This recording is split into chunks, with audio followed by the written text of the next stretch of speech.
rápido e de graça. Itaipu FM.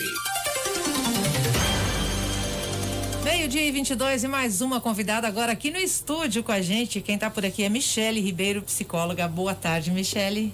Boa tarde, seja bem-vinda. Nesse mês, a campanha Janeiro Branco, aí, legal, né? A Agência Nacional de Saúde Suplementar, ANS, chama a atenção para a importância dos cuidados com a saúde mental, que vem sendo afetada em todo mundo aí, principalmente por causa dessa pandemia, né, Michele? Como é que tá isso, assim, para vocês? Bom, primeiramente, boa tarde a todos que estão me escutando, né? É um prazer estar aqui com vocês, mas é um tema que eu acho, até estava conversando com vocês, que a gente devia comentar o ano todo, né? E situações mais estressantes agravam doenças que já existiam, né? Como ansiedade, depressão. Então, com a pandemia, isso tem aumentado na clínica, tem aumentado a procura, né? E as pessoas que já tinham alguns sintomas ficaram mais intensos, de ansiedade, por exemplo. Até a gente estava comentando aqui há pouco a questão da crise de ansiedade, muito confundida com sintomas do Covid, né? Então, que a pessoa fica com falta de ar, exatamente, tem aquela sensação falta que vai de morrer. ar, tremedeira, né? Sensação de que vai morrer exatamente. E aí procuram os hospitais, que é o primeiro local que as pessoas procuram mesmo. E aí, diagnóstico, olha, você está tendo uma crise de ansiedade, não é com a gente. Isso é muito comum. Né? Tanto é que inicialmente já tive casos assim de pessoas que fora da clínica, né, que estavam tendo essa crise, que eu tive contato, né, estavam tendo essa crise e ele não sabia o que fazer. Eu tentava ali lidar com ele e ele desesperado, né, que a tendência da pessoa é perceber os sintomas do corpo e se desesperar. E aí ele desesperado ligou pro SAMU. Eu falei, tá bom, se você quer ligar, pode ligar. E ele falou, não vou te atender, você tá tendo crise. Daí, conversando sobre outra coisa, a pessoa foi se distraindo e foi melhorando, né? Então, os problemas de saúde mental são mais frequentes do que a gente imagina. Exatamente, mesmo porque, assim, a gente não dá atenção para a saúde mental, justamente por ser um tabu, e a gente ainda fala pouco, só nessas épocas de campanha, né? Setembro amarelo e janeiro branco, né? E é mais comum a ansiedade, a gestão das emoções, que é muito difícil. As pessoas, né, tendem a se descontrolar muito. Quando a emoção vai lá em cima, a pessoa não consegue raciocinar direito. Então, o nervosismo, o estresse, tudo é consequência da falta de administração das emoções, né? E quando que é a hora de pedir ajuda para um profissional? Quando essa dificuldade de gerir as emoções está afetando as relações dessa pessoa e gerando sofrimento para ela e para outras pessoas. Isso é importante a gente se atentar. Então, por exemplo, se eu sou uma pessoa muito ansiosa, a ansiedade tende a atrapalhar muito as minhas relações, né? Eu passo por cima de tudo, não consigo enxergar quem está na minha frente, né? Porque só o que importa é aquilo que está na minha cabeça. Aquelas preocupações, o excesso de trabalho, de repente, às vezes a pessoa desconta as dificuldades de relacionamento no trabalho e vice-versa, né? Então, as dificuldades no trabalho, no relacionamento. Então, essa falta de separar as coisas, separar as emoções da razão e etc., isso gera conflitos internos e externos, né? Eu tenho os dados bem legais aqui da OMS, que o Brasil é o segundo país das Américas com o maior número de pessoas depressivas e equivale a 5,8% da população, atrás dos Estados Unidos, com 5,9%. E a depressão é uma doença que afeta 4,4% da população mundial, né? E aqui no Brasil é o país com maior prevalência de ansiedade no mundo, 9,3%. O que é a ansiedade? Até quando que ela é normal e quando que ela passa? Você falou, quando começa a atrapalhar a vida da pessoa, né? Mas até quando a gente considera a ansiedade normal? É interessante essa pergunta, porque assim, ansiedade normal. Ansiedade é um sintoma, né? Vamos chamar de sintoma, que a gente sente de alguma preocupação, de alguma coisa que, né, veio antes, né? Eu estou preocupada com alguma coisa que vai acontecer no futuro, eu estou remoendo algo do passado. Esse tipo de ansiedade é problemático, né? Porque você não está ansioso por algo que é real, mas por algo que está na sua cabeça. Mas a ansiedade é algo importante para o ser humano, tanto a ansiedade quanto o estresse. Então, se eu vejo uma cobra na minha frente, eu preciso reagir. Eu preciso me sentir ansiosa para lutar e estressada para eu lutar ou fugir daquela cobra. Ou eu vou reação. atacar ou eu vou fugir. né? Eu preciso reagir. Então, essa ansiedade é positiva. Mesma coisa que ao mesmo tempo que existe o estresse, que é positivo também. O estresse é aquela sensação, aquela adrenalina que você sente para iniciar um projeto, para fazer alguma coisa nova, para inovar. É o frio na barriga, né? Exatamente, junto com a ansiedade. Então, ansiedade e estresse andam juntos. Né? Então, esse tipo é ok, é saudável.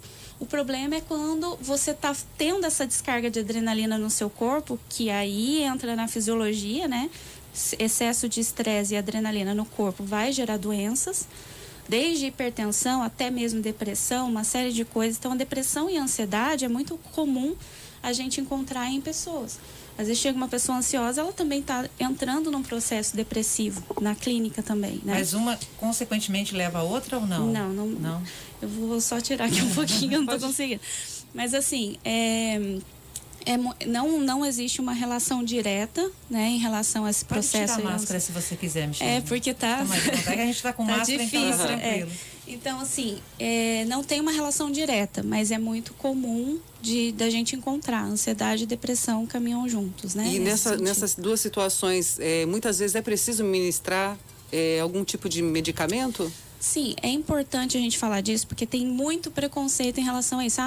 Psiquiatra, psicólogo para louco. louco, né? Eu não sou exatamente. É coisa para maluco. Mas assim, o que é interessante a gente falar disso assim na rádio, não só nessa época de Janeiro Branco e Setembro Amarelo, mas falar sempre vai tornando isso algo mais comum, né? Porque a tendência das pessoas é a saúde mental, eu tô desequilibrado, eu tô com uma doença, eu tô com...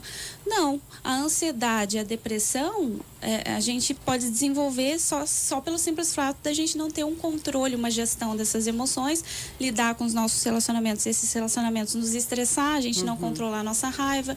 E são emoções muito comuns, né? E se a gente levar isso a sério, a gente não adoece. E aí, o que eu estava falando antes da adrenalina, excesso de adrenalina no nosso corpo, pode gerar um adoecimento físico.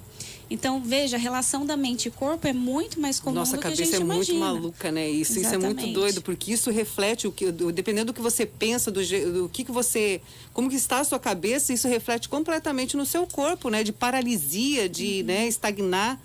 Pensamento, assim, o pensamento ele gera um sentimento e gera uma emoção, né? Emoção mais exacerbada e um comportamento. Então, uma pessoa que sente raiva de tudo o tempo todo, por exemplo, somatiza, né? Ela tende a pensar mais em rivalidade, ter um comportamento mais de agressividade, de competição, de querer ser melhor ou de querer impor mais. Então, tem vários pensamentos relacionados a isso que geram essa emoção.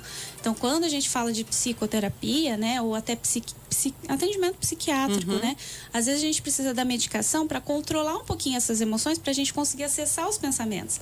Senão, a psicoterapia não vai resolver.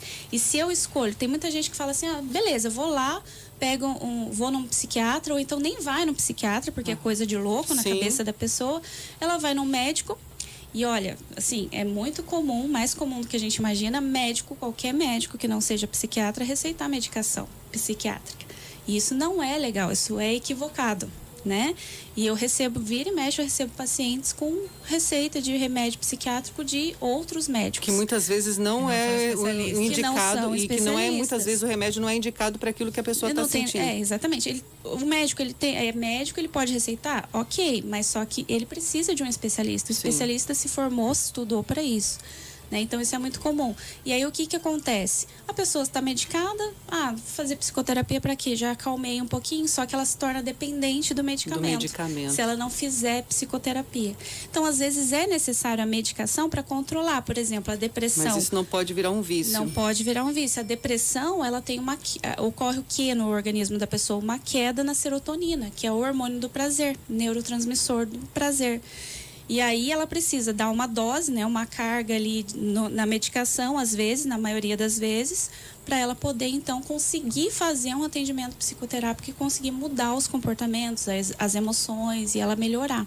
Então, por isso que é os dois, né? Psicólogo e psiquiatra. Tem que ter um equilíbrio. E tem outro problema também, que às vezes a pessoa tomando a medicação, depois de um tempo melhora, aí fala, não, agora eu tô bem. Tchau remédio, tchau tratamento. E não pode, assim, se ela tá tomando uma medicação, ela precisa como que a gente fala, né? Desmamar, porque tirar aos poucos, porque se ela tira de uma maneira brusca, né, ela pode ter consequências, voltar aos sintomas de uma maneira mais intensa e as reações adversas do medicamento também serem mais severas, né? Então é importante ela fazer tudo isso em acompanhamento médico. E como que você avalia o sistema público, o atendimento do sistema público em relação à saúde mental aqui na cidade? Então, eu não vou dizer só na cidade, né? Eu penso que no Brasil todo a gente tem uma procura muito grande para poucos profissionais, né? Isso não só em relação à psiquiatria, mas como também à psicologia. Então, falta profissional para atender uma demanda muito grande e crescente, que a gente tem visto agora, principalmente na época da pandemia. Depois de 2020... Exatamente, assim, eu também recebi alguns casos de pacientes lá que eu atendi, vou encaminhar para um psiquiatra.